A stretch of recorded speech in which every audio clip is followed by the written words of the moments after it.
महाराष्ट्रातील महिलांसाठी महत्त्वाची बातमी, लाडकी बहीण योजना बंद होणार. मुख्यमंत्री देवेंद्र फडणवीस यांचे मोठे स्पष्टीकरण. मागील काही दिवसांपासून लाडकी बहीण योजना बंद होणार असल्याच्या चर्चा रंगल्या होत्या. विरोधी पक्षांनीही सरकारवर आरोप करत निवडणुकीनंतर ही योजना बंद केली जाईल असे म्हटले होते. मात्र आता मुख्यमंत्री देवेंद्र फडणवीस यांनी यावर स्पष्टीकरण दिले आहे. देवेंद्र फडणवीस म्हणाले आहेत की महिला आणि दलितांसाठी सुरू असलेल्या योजना कोणत्याही परिस्थितीत बंद होणार नाहीत.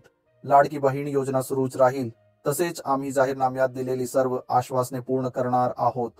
याआधी महिला व बालकल्याण मंत्री आदिती तटकरे यांनी ही योजना बंद होणार नसल्याचे सांगितले होते आणि आता मुख्यमंत्र्यांनीही यावर शिक्कामोर्तब केले आहे.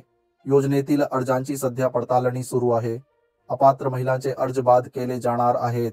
ज्यांचे कुटुंब उत्पन्न 2.5 लाखांपेक्षा जास्त आहे त्यांना योजना मिळणार नाही. सरकारी नोकरीत असणाऱ्या किंवा आयकर रिटर्न भरणाऱ्या कुटुंबातील महिलांनाही याचा लाभ मिळणार नाही. लाडकी बहीण योजना सुरू राहणार हे आता स्पष्ट झाले आहे. अशाच महत्त्वाच्या बातम्यांसाठी चॅनेलला सबस्क्राईब करा आणि व्हिडिओला लाईक करा.